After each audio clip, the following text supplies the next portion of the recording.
Hello, and welcome to today's webinar on general business conditions. I'm Shannon Lewis with the Federal Reserve Bank of Minneapolis. And before I turn it over to our speaker this morning, I have a few housekeeping items.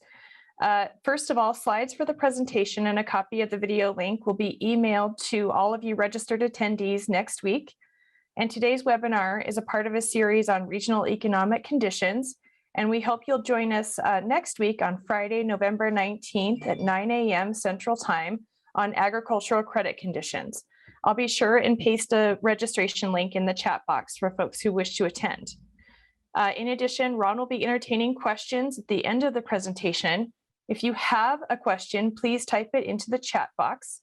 And as the webinar closes, we'd love to have your feedback at the end of the presentation. So please take a moment to fill out the brief 3-question survey that pops up in your window when you exit the webinar. With that, I'm going to turn it over to Ron. Good morning, Shannon, and thanks very much for all of that. And thanks everyone for showing up today. On Fridays, I know it's kind of the end of the week and there are lots of things to probably finish up before you can cut out for the weekend. So I always appreciate people attending these to help share the information that the Minneapolis Fed learns about from businesses. Maybe there are some people in the audience that have actually taken this survey. So I appreciate not only your attendance today, but your insights that help make this possible. So before I get started, I need to give you my disclaimer. So the views expressed here are the presenters and not necessarily those of the Federal Reserve Bank of Minneapolis or the Federal Reserve System.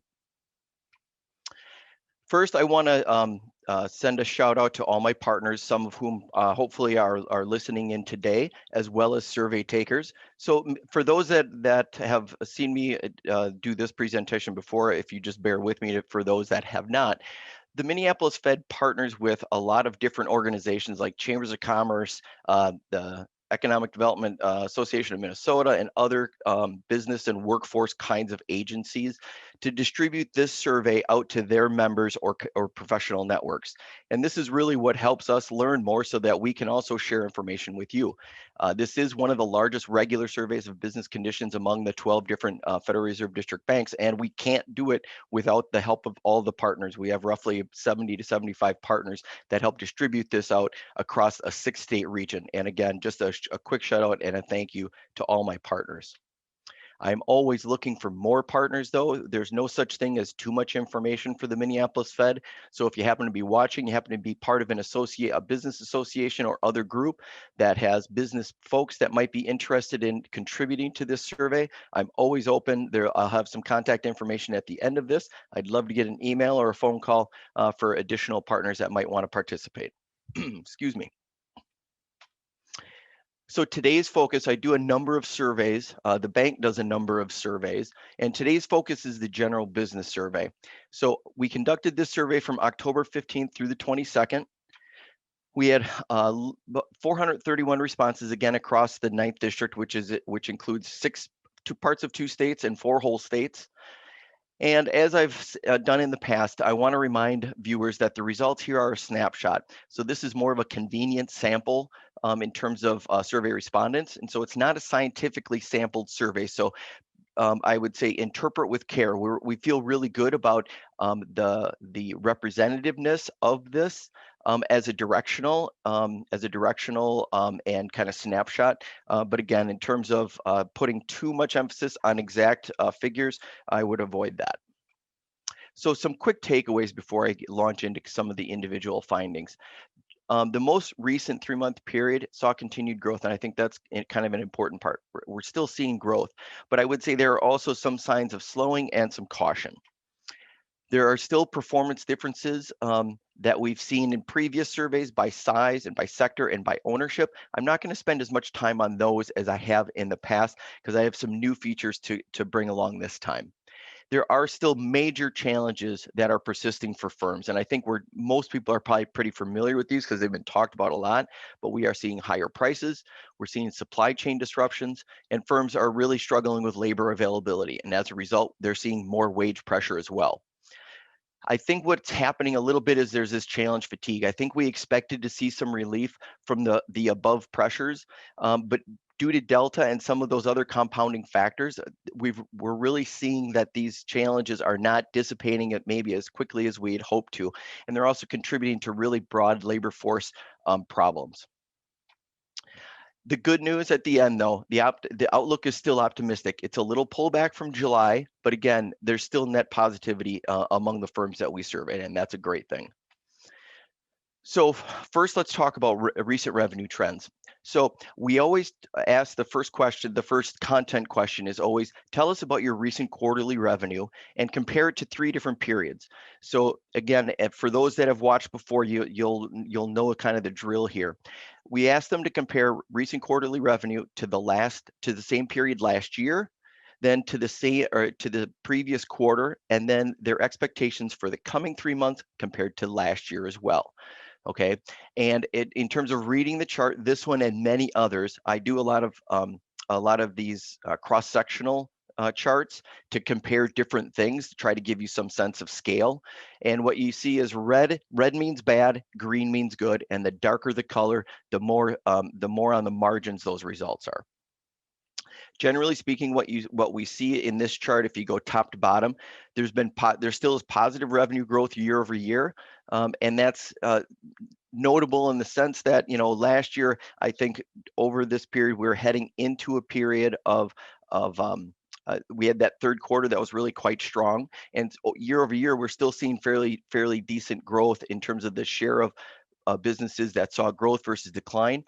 The middle bar though, the middle chart though, the quarter over quarter is starting to see some slowing, and I'll give a little bit more evidence of that, but there's a little bit more compressed results for those that saw growth over the last quarter compared to the previous one as to those that saw decline. So a little bit of slowing, especially from the July survey. But again, the outlook for the coming 3 months, I would say net positive by a fair margin. How do things look over time? So this is something new that I haven't presented. We've wanted to get enough survey results because there's a convenient sample here. We wanted to be sure that the results that we're getting were generally on target with what we were seeing in the economy in general, and I think we have. So again, the convenient sample is best served as a snapshot. So we want to be careful about tying results, one after another.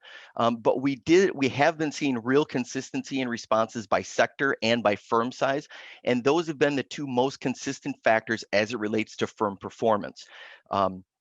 For that reason, what I'm going to show you is what's called repeated cross sections, because we think these offer some insight on experiences that have been happening over the course of the pandemic. Again, I would ask you to interpret carefully. As I mentioned earlier, this is more accurate in a directional sense than it is as an exact path or exact point in time and differences between one survey or another.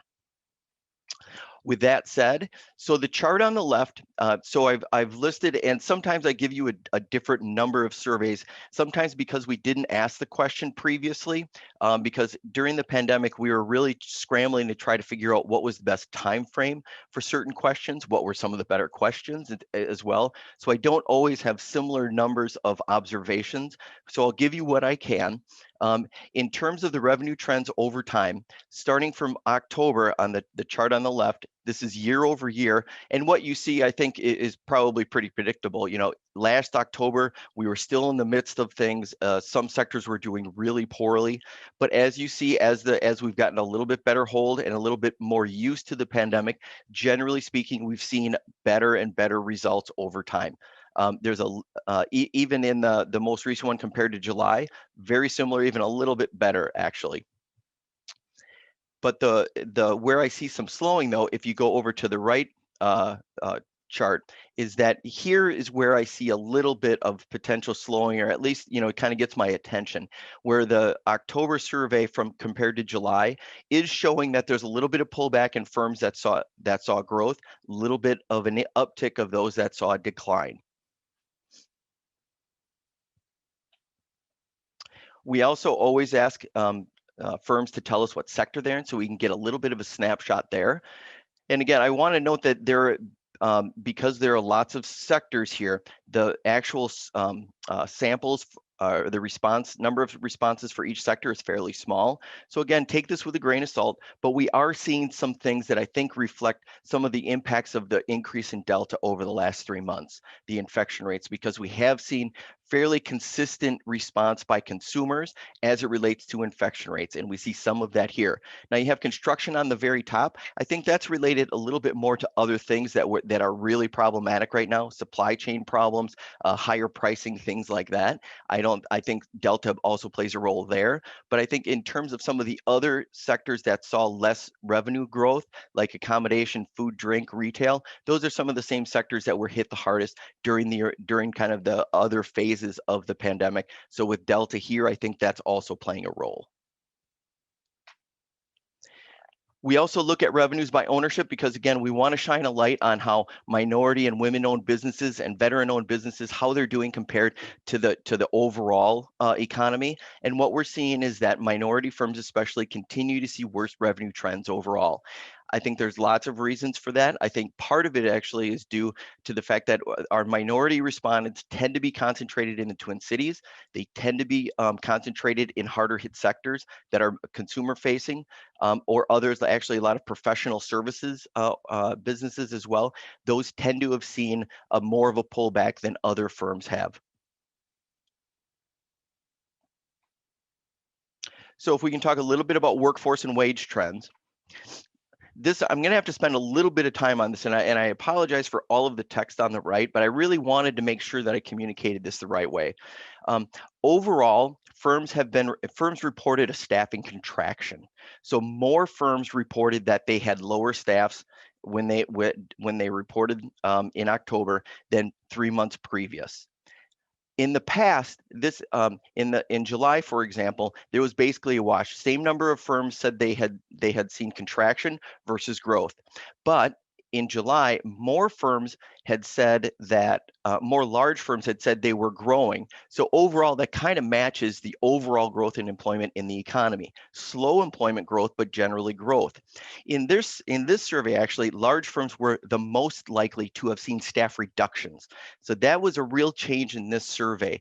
I think it has something probably to do with the federal vaccine mandate. It's hard to say exactly. Some of the comments some additional comments that survey takers provided, I think, offered some evidence to that. And I think they're also just it kind of matches what we've been hearing about in terms of, in the news and things like that. They are still upbeat regarding future staffing levels, though even here, large firms were more evenly split as to whether they were expecting growth or contraction in terms of their staffing levels. But again, in terms of overall staffing levels, what we're generally seeing is that they are expecting to see employment growth. Again, workforce growth by firm size. Here's a little bit better demonstration of kind of what we saw. So the July surveys on the left, October surveys on the right. In terms of expected staff levels in 6 months, you see a really strong stratification along firm size, very positive, kind of virtually across the board. You go over to October, and what you see is really different is that largest firm size, where there's much less positivity in terms of expected growth, a little bit more negativity in terms of potential staff loss.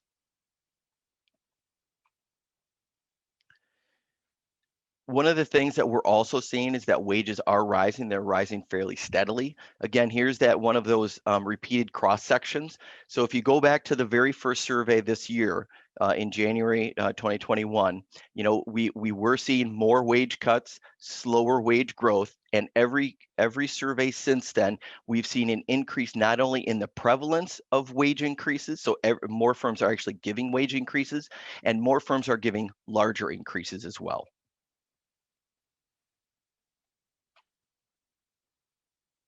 It's also by firm size, we're seeing a pretty steady, a pretty consistent picture. So by firm size, wages generally have been going up much more strongly among large firms. The notable part about this is that this means that a larger share of workers overall are getting larger pay increases. It is also very likely creating greater pressure, greater workforce pressure among small firms as well, because they have to compete on wage levels that large firms often set. And so that, I assume, is also more complicating for small firms. So we've seen growth, we've seen some quirks. What we know is that there are lots of challenges that firms have to face right now. Firms always face challenges, let's be clear about that. But I think there are kind of challenges plus during this pandemic, and some really seem to be floating up to the top. So there really are three big ones that we've seen, not only in this survey, but in the construction survey that I also do. And that is at the three at the very top: price increases for material and non-labor inputs, supply disruptions, and labor availability for open positions. So this is the October figures. This is the comparison to the July figures. Okay, and what you basically see here is that there some change a little bit, but the two at the top, labor availability and supply chain disruptions, saw a fairly notable increase from July to October.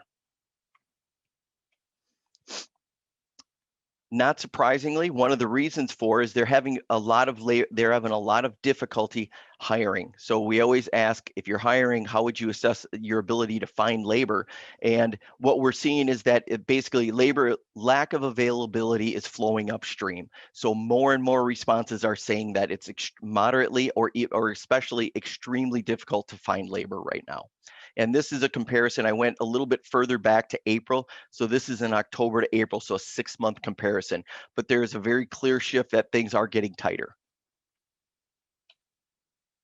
One of the things too that we've been wanting to get more and more insight on is this issue of unemployment insurance and its role in labor markets.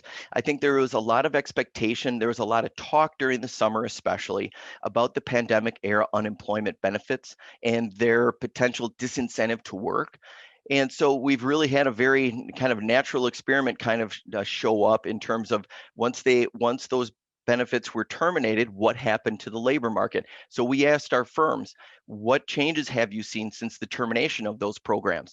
And the interesting part here is that, you had Montana and the Dakotas terminate those programs in June, and September, and in September, the programs got terminated in Wisconsin and Minnesota. What I haven't seen is much of a difference in response from any of those states. And overall, we're seeing virtually no net impact on labor market, on labor supply, essentially. You have identical percentages of firms that said we saw a decline in job applications as to those that said there was an increase. Even for those that saw improvement, the majority said it was very small. So in general, I don't think we're seeing much yet of any improvement in the labor market as a result of those of the termination of those particular programs. Again, it's early, so I don't think that this is not a done deal. I think we will have more to say about this kind of as we go, but that's what we know so far.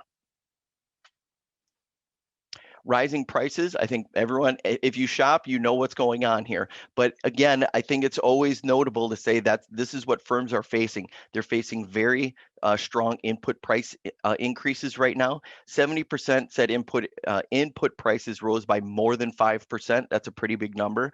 And those prices increasingly are flowing through to final customers. Okay, 61% said final prices to their customers rose by 5%. To take a look at this again over time with this repeated cross section. So the non-labor input prices so essentially wholesale prices, you can kind of think of it that way, on the left, final retail prices on the right. And we've seen a very steady increase over the course. I would say we've seen the smallest increase from July to October. So we're not seeing it get significantly worse, but it is, I think we have to acknowledge it's high right now.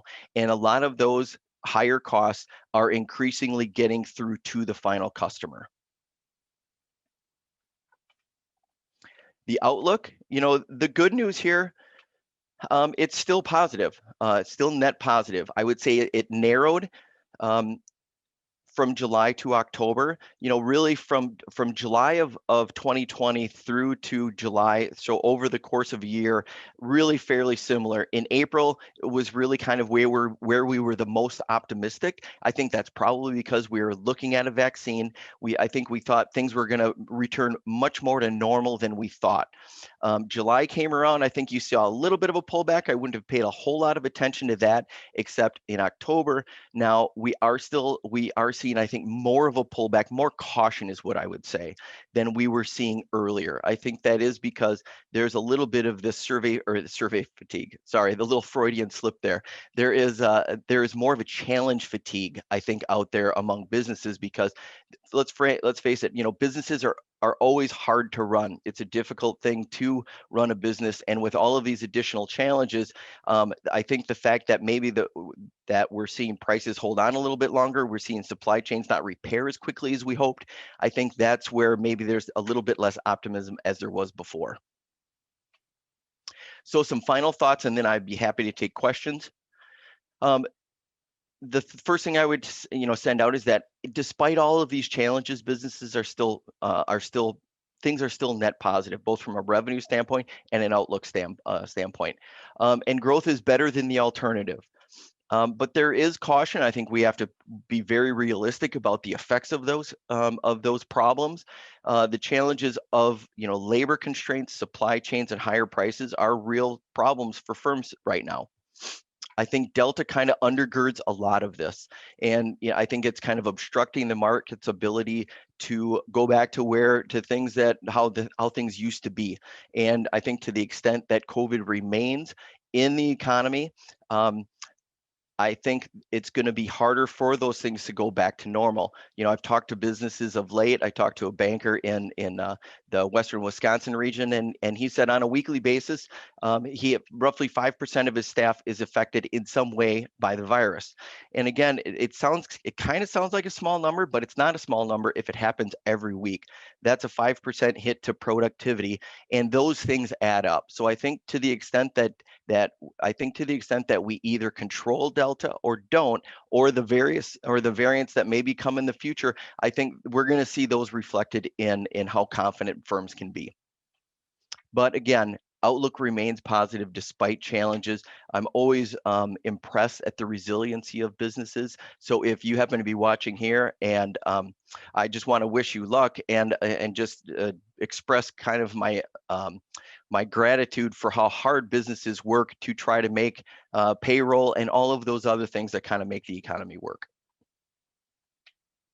So this is one in a series in terms of our survey work and the information that we want to give to the public. So we have an ag conditions webinar that my colleague Joe Mann will be doing next Friday. I believe there's a link for that webinar in the chat box. We would love to see you at that as well. In terms of some of my upcoming additional survey work, the bank will be putting out a construction survey next week, actually, starting on Monday. If you may actually be getting it soon if by chance you're in that field, hopefully. I always appreciate everyone's response to that. There will be a webinar for that Friday on December 3rd, and there'll be a link available for registration for that as well. And then we also partner with Hospitality Minnesota and Explore Minnesota on a hospitality and tourism survey that will be going in the field after Thanksgiving. So we're looking forward to learning from those sectors as well. We will not be doing a webinar on that. We typically allow Hospitality in Minnesota and Explore Minnesota to kind of do the outreach in terms of getting the information out to the public and to their members. I really appreciate, again, everyone's attendance today. Hopefully this was useful. Again, you'll be getting this PowerPoint via email. I'm happy to take questions now. I'm also happy to take questions offline if you happen to get the PowerPoint and you have questions afterwards. I'm easy to get a hold of. So at this point, Shannon, I'll take any questions that might be in the chat box. Thanks so much. Thanks so much, Ron. We actually do have a couple of questions in the chat box. Awesome. That I'll start with. The first one, which I do think is a really interesting question. We've seen retail and restaurant businesses close or limit hours because of low staffing. how is that trend impacting business loans at the Fed regulated banks in the region? You may or may not have information on that, but go Yeah. ahead. In fact, I don't have data on that. I think it's very safe to say that probably the need for credit probably is on both sides. Because there's closures, I think you're going to see a decline in credit from some users. But because this has also been a shock and um, a problem for operations for a lot of businesses that are consumer facing, like restaurants. The one thing I can tell you is that in the hospitality and tourism survey, we actually ask about debt. And I don't have the figures offhand. If you could leave me, if you would like a clearer answer, leave me your information in the chat box, and I would be happy to follow up with that on a more specific. My general recollection is that we are seeing more restaurants and other kinds of tourism businesses take on more debt. So that's good for banks. I don't know that it's very good for restaurants and other tourism firms. There are also a number of questions about staffing. Everything from, are you seeing respondents suggest that childcare is impacting staffing? And also, are we seeing people move around across the region, migrating toward where the work is, or Right. different kinds or better paying jobs? Right. I'll take the last one first. Generally speaking, we are not seeing a lot of migration now. Admittedly, it's not easy to track that on a real-time basis. We are doing some work more with workers. So we have an initiative to try to understand the labor market a little bit more from the worker standpoint. So we've been doing some interviews with staff at firms that have job services, and we've actually asked them, what are job seekers most likely to do to get a preferred job? And the one thing that pops up most is that most are not willing to move. So we have overall seen more of less of mobility in general, and people for lots of reasons. Maybe you have family, maybe you don't expect to have a support system where you go. So there's lots of reasons why people aren't moving, but in general, the best thing I can say is that we're not seeing a lot of mobility necessarily to go where jobs are. And Shannon, remind me of the first part of that question. I think that you answered the question. It was really about childcare and then kind of the mobility of workers and what we're seeing with movement. The one thing I would add on the childcare, it relates to the research that we have been doing with workers. We ask the job service staff, what do they see as some of the biggest obstacles that they hear about from client job seekers that come in?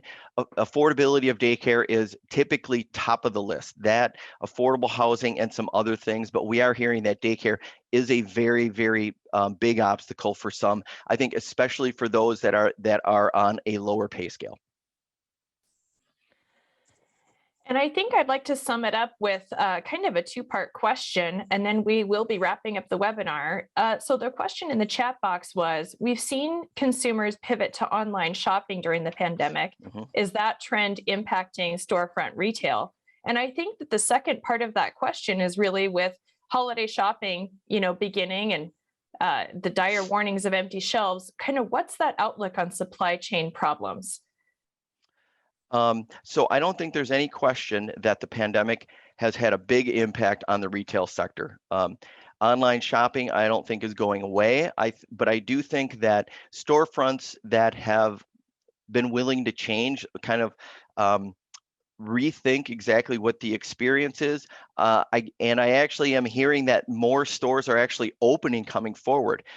So during the pandemic, very clearly, storefronts suffered. Whether or not they're going to continue, it's kind of hard to say. I think there's pent-up demand for in-store shopping. We're tired of being home and buying from Amazon. I don't think there's any question about that, but we still do it because it's convenient. Maybe there are other obstacles facing that too. So I'm less willing to say that that's a permanent thing and we're never going to go back to storefronts. I don't think that's the case. I actually, kind of pivoting to the other question about supply chains. Frankly, I think this coming holiday season maybe could potentially be very good for local storefronts, in part because we're having more delivery problems. Now, if stores can't get product, obviously that's not going to be a benefit to them. But in terms of, I think, our interest in getting out, our interest in going in shopping local, I think there might be some good news in that as we go forward. You know, the supply chain thing is it's a complicated thing. It's not a one thing, or I'm sorry, there's not one supply chain. The supply chain is really made up of many, many, many supply chains that kind of have different degrees of overlap and connectedness. And, you know, we're seeing very strong demand for goods, and that's a good thing, but we have low inventories. To the extent that stores can find inventory, I think they'll be the winners in the holiday season for sure. I'd just like to thank everyone for attending. We are out of time, so that will be our last question for today. Please remember to fill out the survey that's going to pop up when we end the webinar. And we hope to see you next Friday at our Ag Credit Conditions webinar. Have a really great morning, everyone. Thanks, everyone.